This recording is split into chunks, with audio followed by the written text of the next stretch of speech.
El injerto y la garganta se unía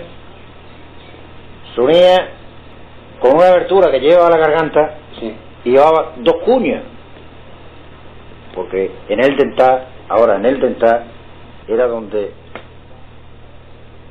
en el dental forma circular, en lo que va por la tierra, pues llevaba un cuadrado donde la garganta encajaba, y luego en el círculo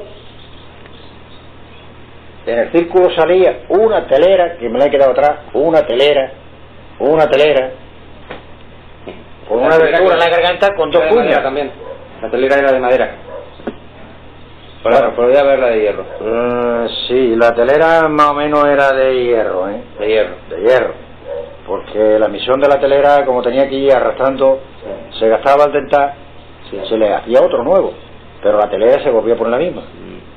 Entonces la telera es curioso porque mira, tenía un largo bastante regularcito,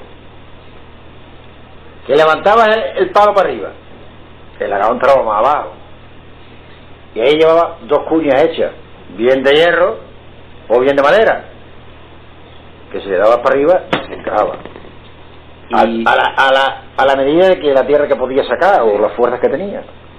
Y ese era más o menos el arado. ¿Y cómo llevaban el arado desde la casa al campo?